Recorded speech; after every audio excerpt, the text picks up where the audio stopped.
अस्सलाम वालेकुम वरहमतुल्लाहि वबरकातुहू। जनाब, हस्बे वादा आपके पास हाजिर हैं। ये हमारी छठी एपिसोड है, सिक्स्थ एपिसोड है वजन कम करने की सीरीज के हवाले से। हमने लास्ट टाइम आपके साथ जिक्र किया था कि हम अब आपको ये बताएंगे कि मुख्तलिफ किस्म के वजन कम करने के डाइट प्लान्स क्या क्या हैं। मैं आज आपको 20 सॉरी आज जो हम डिस्कस करेंगे ये होंगे 14। ये 14 डाइट प्लान्स हैं जो हम आपके साथ डिस्कस करेंगे, लेकिन ये कोई ऐसा नहीं होगा कि मैं आपको एक मुकम्मल डिटेल के साथ 14 के 14 डिस्कस कर सकता हूँ। जाहिर है मेरे पास टाइम बहुत कम है, मैंने कोशिश करनी है कि 10 मिनट के अंदर अंदर आपको बताऊँ। मैं आज आपको असल में ये बताऊँगा कि दुनिया में 14 ऐसे कौन से तरीके हैं जो वज़न कम करने के लिए इस्तेमाल किए जा रहे हैं, जो महफूज भी हैं, जो आपके लिए सेहतमंद भी हैं, जिससे आपका वज़न पायदार तरीके से कम हो सकता है। आज हमारा सिर्फ ये होगा मौजू कि वो 14 तरीके कौन कौन से हैं। मैं आपको पहले उनके नाम बताऊंगा, फिर उसके बाद इनकी थोड़ी थोड़ी डिटेल बताऊंगा।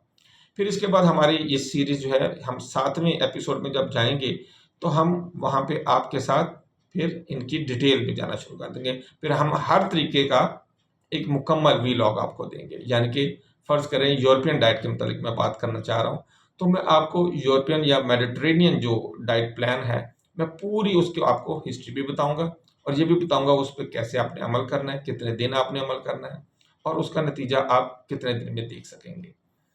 तो आइए आज हम आपको इंट्रोडक्टरी जो है, ये फेज से हम चल रहे हैं। ये हमारा छठा एपिसोड है, जैसे मैंने आपसे पहले बात की। तो ये हमारा इंट्रोडक्शन के हवाले से आखिरी एपिसोड होगा। इसके बाद हमारी डिटेल वाले एपिसोड्स आना शुरू होंगे। तो इस हवाले से जब हम पहले की बात करते हैं, जिसको आयुर्वेदिक कहते हैं या इंडियन तरीकाकार भी कहा जाता है। दूसरा है देसी या पाकिस्तानी या इसको हिंदुस्तानी तरीका भी कहते हैं। तीसरा है एलोपैथिक तरीकाकार। फिर चौथा होम्योपैथिक तरीकाकार है। पांचवा सन्यासी तरीकाकार है। छठा एक्यूपंक्चर डाइट प्लान है। फिर सातवां चाइनीज डाइट प्लान है, जिसको TCM भी कहा जाता है। आठवां हम आपसे डिस्कस करेंगे यूरोपियन डाइट प्लान। नौवां होगा अफ्रीकी डाइट प्लान। ये जो आठवां मैंने यूरोपियन डाइट प्लान की बात की, ये 1 से ज़्यादा है। फिर इसी तरह 10वां जो है ये थाई डाइट प्लान है। फिर 11वां इंडियन डाइट प्लान है। 12वां पाकिस्तानी डाइट प्लान है। 13वां जो है ये ईरानी तरीकाकार है। और 14वां जो है ये अरबी या तिब्बे नबवी पर मबनी डाइट की हम बात करेंगे।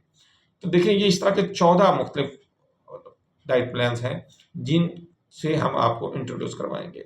अभी मैं आपको इन सब का छोटा छोटा जो है वो तारुफ करवा देता हूँ। आयुर्वेदिक ग़िज़ा जो है ये हिंदुस्तान की कदीम तिब्बी रिवायात पर ये मबनी है, जो कि जिस्म के 3 दशों यानी कि वात, पित्त और कफ के तवाज़न पर जोर देती है।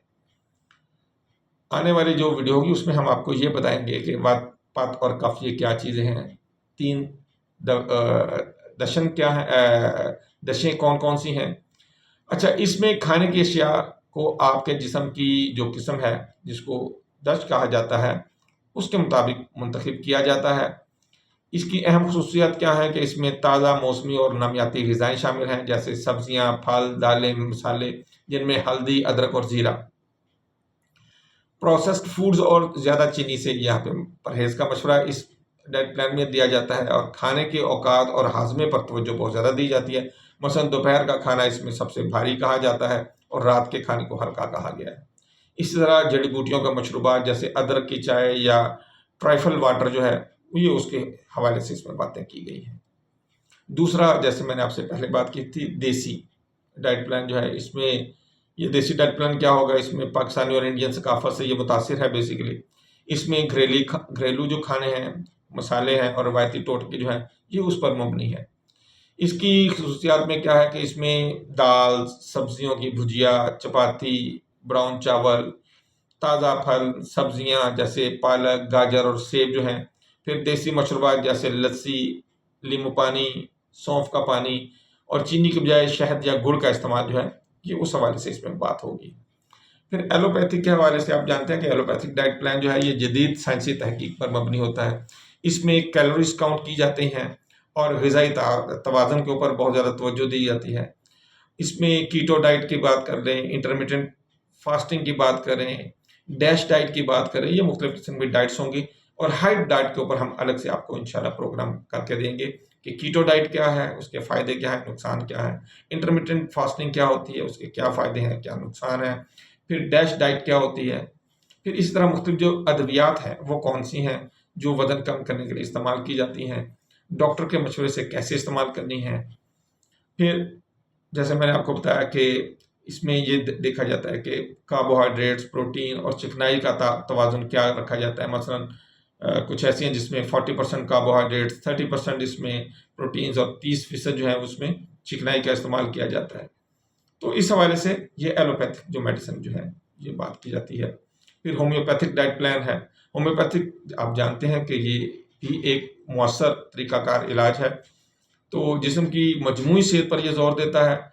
जहाँ वज़न कम करना हो, ये हाज़मे, मेटाबॉलिज़्म और हार्मोनल तवाज़ुन के ज़रिए इसको कायम करता है। अहम ख़ुसूसियात इसकी हैं कि हल्की और आसानी से हज़म होने वाली दवाओं और सब्जियों का सूप जो है, दलिया जो है, उसके ऊपर ये ज़ोर देता है। होम्योपैथिक अद्वियात में जैसे कॉलिक कार्ब या नेट्रम्योर, और इसी तरह ये क्या करता है कि कैफ़ीन और जो प्रोसेस्ड फूड्स हैं उनसे ये रोकता है। सन्यासी या योगिक या रूहानी डाइट प्लान जो है, इसमें ये डाइट प्लान योगा और रूहानी तरीक़ों के जो मुख्तलिफ तरीके हैं उनके ऊपर मुश्तमिल होगा। और इसमें सत्वक या हल्की और पाकीज़ा ग़िज़ाओं पर जो ज़ोर दिया जाता है। इस तरह सब्ज़ी खोर ग़िज़ा जैसे फल, सब्ज़ियाँ, अनाज और दालें, यही सारा कुछ है इसमें। इसमें योगा की और प्राणायाम इसे कहते हैं या प्राणायाम कहेंगे, जो भी है, इसके साथ इसके डाइट प्लान का इम्तिज़ाज शामिल है। फिर एक्यूपंक्चर डाइट प्लान है। एक्यूपंक्चर आप जानते हैं कि ये जिस्म में मखसूस पॉइंट्स पर सुइयाँ लगाकर मेटाबॉलिज़्म और भूख को कंट्रोल किया जाता है। इसके साथ हल्की ग़िज़ा शामिल की जाती है। इसमें भी कम कैलोरीज़ वाली ग़िज़ा इस्तेमाल की जाती है। एक्यूपंक्चर सेशंस के ज़रिए भूख को कम किया जाता है। हाज़मे को बेहतर बनाने वाली इसमें ग़िज़ाएँ दी जाती हैं। फिर अदरक और लीमू जैसा के साथ मुख्तलिफ किस्म के मशरूबात जो है वो इसमें बताए जाते हैं। फिर चाइनीज़ डाइट प्लान है जिसको TCM भी कहते हैं हम, रवायती चीनी तिब या TCM। ये जिस्म के यिन और यांग तवाज़ुन पर कायम है और ये गर्म और ठंडी ग़िज़ाओं के इंतखाब पर ज़ोर देता है। गर्म ग़िज़ाएँ जैसे अदरक है, लहसुन है, और ठंडी ग़िज़ाएँ जैसे खीरा है, तरबूज़ है। और उबली या हल्की पकी हुई ग़िज़ाएँ, जड़ी बूटियों वाले सूप और चाय जैसे जिनसिंग या गुजीबेरी चाय जो है, ये मसलन इन चीज़ों के ऊपर ज़ोर देता है। इसके ऊपर भी इंशाल्लाह हम पूरी डिटेल के साथ आपके लिए व्लॉग लेके आएंगे, लेकिन ये रफ्ता आएगा, साथ-साथ में सारे आते हैं। फिर यूरोपियन डाइट प्लान है, ये मुख्तलिफ किस्म के हैं। यूरोपियन डाइट्स हैं जैसे मेडिटेरेनियन डाइट है, जैतून के तेल के हवाले से मछलियाँ, सब्जियाँ और मुकम्मल अनाज पर ये ज़ोर दिया जाता है। इसमें एवोकाडो, मछली, चिकन, सब्जियाँ और फल और कम प्रोसेस्ड फूड के ऊपर इसमें तवज्जो दी जाती है। फिर अफ्रीकन डाइट प्लान है, इसमें अफ्रीका के मुख्तलिफ डाइट शामिल हैं। इसमें याम, प्लैंटेन, कसावा और दालें शामिल हैं। ये भी जो है मछलियाँ और फलियाँ और दालों के ऊपर इनका ज़ोर होता है। और मुख्तलिफ मसाले जैसे हरीसा या बर्बर जो है उसके ऊपर भी ज़ोर दिया जाता है। फिर थाई डाइट प्लान है, यह 10वां है। थाई डाइट प्लान जो है ये जड़ी बूटियों, मसालों और हल्की ग़िज़ाओं पर मुश्तमिल होता है। कम चिकनाई वाली ग़िज़ाएँ जैसे थाई ग्रीन करी, पपीता, सलाद, लीमू, लेमन ग्रास, अदरक, नारियल के दूध का इस्तेमाल, उबली या ग्रिल्ड खानों पर इसमें ज़्यादा ज़ोर दिया जाता है। इंडियन डाइट प्लान के हवाले से अगर हम बात करें तो जैसे हमने आयुर्वेदिक में बात की थी, ये भी तकरीबन मिलता-जुलता ही है। उसके साथ इसमें सब्ज़ी खोरी और गैर सब्ज़ी खोर दोनों की यानी कि बात की गई है। इसमें सब्ज़ी, चिकन टिक्का, करी वगैरह इसमें शामिल है। फिर हल्दी, धनिया, ज़ीरा, मुख्तलिफ जो मसाले हमारे घरों में इस्तेमाल होते हैं उनका ज़िक्र है इसमें। दही और लस्सी का इस्तेमाल है। पाकिस्तानी खानों का तो आपको पता है कि ये देसी रवायात से मिलता है। इसमें पाकिस्तानी खानों की मुनफरिद छाप आपको नज़र आएगी। दाल, चपाती, सब्जियों की भुजिया, ग्रिल्ड गोश्त, कम चीनी वाले मशरूबात जैसे लस्सी, चाटी की लस्सी जैसे है, सब्ज़ चाय, कहवा और घरेलू टोटकों का इस्तेमाल जैसे अजवाइन या मेथी का पानी, मेथी दाने का पानी सॉरी, तो ये सारी चीज़ें भी इसमें शामिल होंगी। 13वां तरीकाकार जो है ये ईरानी तरीकाकार है। ये कि पर्शियन या इसको यूनानी तरीकाकार भी कहा जाता है। ईरान में सदियों से तिब्बे यूनानी राइज है। जिस्म के मिजाज सर्द, गर्म, तर और खुश्क, ये 4 किस्म के मिजाज हैं। इनके मुताबिक इसमें खुराक दी जाती है।